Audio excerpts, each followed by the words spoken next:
26 साल पहले जो सपना अपनी आंखों में लिए आदरणीय श्री गुलशन कुमार जी भगवान शंकर के चरणों पर सर रखकर हमेशा हमेशा के लिए सो गए थे, आज उस सपने को पूर्णाहुति मिलने वाली है। मैं गुलशन कुमार जी की मौजूदगी यहां इन खाली कुर्सियों पे देख सकता हूं अदृश्य रूप से। मुझे पता है वो यहीं कहीं है और अपने स्वप्न को विजयी होता देखकर मंद मंद मुस्कुरा रहे हैं। मैं चाहता हूं गुलशन कुमार जी की स्मृति के लिए एक बार ये पूरा थिएटर तालियां बजाए। Thank you. और एक सवाल जो बहुत बार मुझसे पूछा गया, आपके मन में भी होगा कि भैया ये 2023 चल रहा है, 2023, यानी भगवान श्री राम को इस धरती पर आए, अपनी लीलाएं दिखाए, तकरीबन 7,500 साल लेते, तकरीबन 7,500 वर्ष बीत चुके हैं। तो 7,500 वर्ष बाद ये कहानी दोहरानी जरूरी क्यों है? क्यों आपको राम कथा सुनाई जा रही है और क्यों आप सुने? बहुत सीधा सा उत्तर है साथियों के राम के आदर्शों पर चलने की जितनी जरूरत हमें आज है वो शायद पहले कभी नहीं थी। आज देखिए भारत कहां खड़ा है, मेरा और आपका देश। हमने अभी सुना कि ब्रिटेन को पछाड़कर हम दुनिया की 5वीं सबसे बड़ी इकोनॉमी बन चुके हैं। तालियां बजाइए अपने भारत के लिए। और विश्व मंच पे देखें तो हम अमेरिका, रशिया, चाइना जैसी महाशक्तियों के साथ बराबरी के दर्जे पे खड़े हुए हैं। यानी भारत विश्व गुरु बनने का सपना बड़ी रफ्तार से, बड़ी तेजी से देख रहा है। और ये सपना तब तक सच नहीं हो सकता जब तक इस देश का बच्चा बच्चा राम में ना बदल जाए। तालियां चाहिए।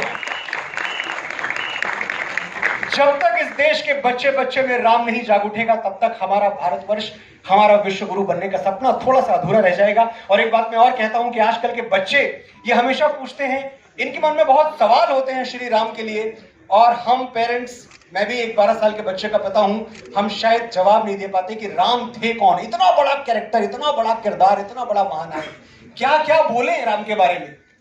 मुझसे अगर आप पूछें तो मैं कहता हूं राम मर्यादा पुरुषोत्तम थे। मर्यादा पुरुषोत्तम का सीधा सा मतलब है the ideal follower of rules. Ram इतने कंप्लीट थे, इतने पूर्ण थे कि जो भूमिका उनको दी गई उनके जीवन में, उस भूमिका को उन्होंने पूरे कॉन्फिडेंस से, पूरे विश्वास के साथ निभाया। बेटा हो तो राम जैसा, जो पिता की एक बात पर सिंहासन त्याग कर वनवासी हो जाता है। बेटा हो तो कैसा? राम जैसा। एक बार कहा दशरथ ने और सिंहासन त्याग कर अगली सुबह उनका राज्याभिषेक होना था और शाम को निकल गए वो। पति हो तो राम जैसा, जो सिंदूर की सौगंध निभाने के लिए भालुओं और वानरों की सेना लेकर ब्रह्मांड के सबसे शक्तिशाली असुर से टकरा जाता है। पति हो तो राम जैसा।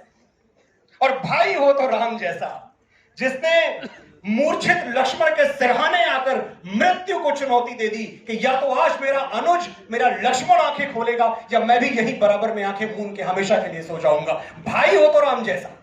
और राजा हो तो राम जैसा, ऐसा राजा जिसने प्रजा को इतना सुख दिया, इतना सुख दिया कि भारत के संविधान के एक पन्ने पर भगवान श्री राम की छवि अंकित है, उनका चित्र बना हुआ है।